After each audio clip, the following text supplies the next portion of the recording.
সেদিনকে বাসটা আসছিল, তো বাসটাকে আমি হাত দেখিয়েছি, বাসটা দাঁড়িয়েছে। তো সেই মুহূর্তে আমি আমার ছেলেকে নিয়ে আমি বাসে উঠতে গেছি। সেই সময় কন্ডাক্টর বা ড্রাইভারকে বললো যে ওরা যাবে না, এরকম বলে বাসটা চলে গেল। মানে আপনাকে না, আমাকে বাসে চাপায়নি। কোথা থেকে আসছিলেন আপনি? আমি পানাগড় থেকে আসছিলাম। কি মিনি বাস ছিল? হ্যাঁ, তারপর আপনি কোথায় জানিয়েছিলেন? আমি তারপরে স্যারকেই বলেছি। হ্যাঁ, কারা এসেছিল আজকে আপনার কাছে? আমি ঠিক জানি। কারা এসেছিলেন? প্রশাসনের লোকরা এসেছিলেন আর বাসের মালিক ওনারা এসেছিলেন, এসে ক্ষমা চেয়েছেন আর বললেন যে ধরনের ঘটনা আর হবে না। কি নাম আপনার? আমার নাম স্বপ্না মণ্ডল।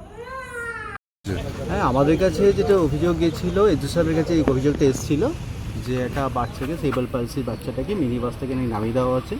তো সেটার ব্যাপারে এসডি সাহেবের নির্দেশ মতোই আমরা এখানে এসেছিলাম, ওরা ব্যাপারটা জানলাম। এবং সেক্ষেত্রে মিনি বাসের যারা মালিক এবং ওই বাসের যিনি মালিক তিনি এসছেন, তিনি এখানে ক্ষমা চাইলেন এখানে। এবং সব থেকে বড় কথা কি, তার সাথে আমরা এই ভবিষ্যতে ব্যাপারটা হবে না, এটা আমরা একটা মানে অঙ্গীকার করেই যাচ্ছি। হ্যাঁ, এবং এটাই হচ্ছে আমাদের বলা। স্যার আপনার নামটা? আমার নাম দেবাশিস ঘোষ। একটু খবরটা পাই, এটা একটা বাচ্চা হ্যান্ডিক্যাপ সে বাসে আসছিল, বাসে জায়গা পায়নি।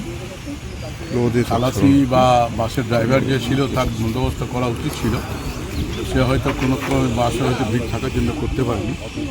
তো সেই জন্য আমরা যেহেতু মানবিক, আমাদের বাংলার মা মমতা বন্দ্যোপাধ্যায় মানবিকতার কাজ, ওনার কাছ থেকে আমরা যেটা শিখেছি সেটা তড়িঘড়ি কী করে এই সমস্যাটা সমাধান করা যায় তার জন্য আমরা কথা বলতে এসেছিলাম।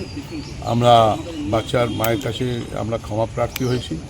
আমার সঙ্গে আমাদের এক্স কাউন্সিলর রাজীবও এসেছেন, উনি একটা কমপ্লেনও নিয়ে এসে বাচ্চাকে দিলেন। বাচ্চাকে দেখে ওনাদের যিনি প্রিন্সিপাল আছেন উনিও খুব ভালো, আমরা সেটা অনুভব করেছি। মিনি বাস অ্যাসোসিয়েশনের লোকও তারা এসেছিলেন, মিনি বাসের মালিক তারাও অনুভব করেছেন ভবিষ্যতে এরকম ধরনের হবে না।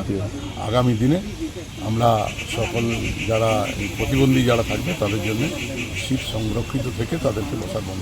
বাস থেকে কি নামিয়ে দেওয়া হয়েছিল এরকম একটা অভিযোগ উঠছিল? দেখুন, নামিয়ে দেওয়া হয়েছে না হয়েছে, বাচ্চা কোলে নিয়ে তার মা একা দাঁড়িয়ে থাকা অসুবিধা, সেই জন্য সে হয়তো দাঁড়াতে পারেনি, কোনো জায়গা বসার জন্য রেস্ট নেওয়ার জন্য দাঁড়িয়েছিল। তো সেরকম ধরনের যদি অভিযোগ আছে, অভিযোগ তো আমাদের অনেক উপর লেভেলে, এআরটিও সাহেব থেকে শুরু করে, এসডিও সাহেব থেকে শুরু করে আমাদের মাননীয় মানবিক মন্ত্রী প্রদীপ মজুমদার যার নলেজে গেছেন, উনিও খুব এটার সঙ্গে অস্বস্তি বোধ করেছেন। তো আগামী দিনে এটা হবে না, আমরা দুর্গাপুরের এটা কি সুন্দরভাবে গুছিয়ে দেওয়া যায় সেটা চিন্তাভাবনা করেছি। আগামী 7 দিনের মধ্যে জিনিসটা পরিষ্কার হবে। ঠিক। গতকাল আমাদের এখানে আমি একটি যে স্কুল চালাই, যে প্রতিবন্ধী যে স্কুল দুর্গাপুর স্টার নামে, আমি তার সম্পাদক গৌতম ভট্টাচার্য। গতকাল একজন মা যে বানাগড় থেকে আসে, একটি তার সেরিব্রাল পালসি ছেলেকে নিয়ে কষ্ট করেই আসে, সে বাসেই আসে। ঘটনা পরশু দিন। তো পরশু দিন ও ফেরার সময়, এই স্কুলে আসার সময় ও সিটি সেন্টার থেকে বাসে চাপে, যেমন সে রোজ চাপতে সেরকমই গেছিলো। তো চাপতে গিয়ে তো ওকে দেখে বাসটা দাঁড়িয়েও ওকে তোলেনি, চলে গেছে বাসটা। তো ফলে ও একটু সাফারিংসের মধ্যে পরে আবার 10 মিনিট 15 মিনিট ওয়েট করার পর আবার পরের বাস ধরে আসে। তো স্বাভাবিক কারণে এই ব্যাপারটা এসে আমাকে জানায় যে আমাকে, আমি যেহেতু প্রতিদিন যাওয়া আসা করে, তো ফলে ওকে চেনে সবাই, এমন নয় চেনে না।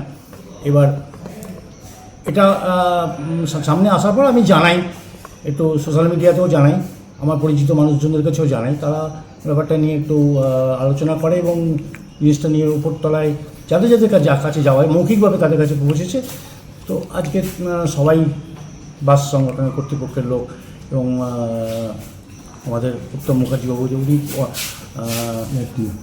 এআরটিও, এরা সবাই এসেছিলেন আমার সঙ্গে কথা বলতে। আমরা ওনারা অত্যন্ত আন্তরিক এবং মানবিকভাবে আমাদের সাথে কথা বলেছেন। ভবিষ্যতে এই ধরনের ঘটনা আর ঘটবে বলে মনে হয় না, হবেও না, আমরা প্রত্যাশা করি। তাই আমরাও সেই অর্থে বিরাট অভিযোগ জানিয়েছি নয়, একটা সামান্য আমরা আবেদন করেছিলাম যেন এই ঘটনাগুলো বাচ্চাদের মায়েদের সঙ্গে না হয়। আজকে ওনারা সমাধান করেছেন এবং বলে গেছেন, আশা দিয়ে গেছেন যে এই ঘটনা ভবিষ্যতে কোনোদিন হবে না।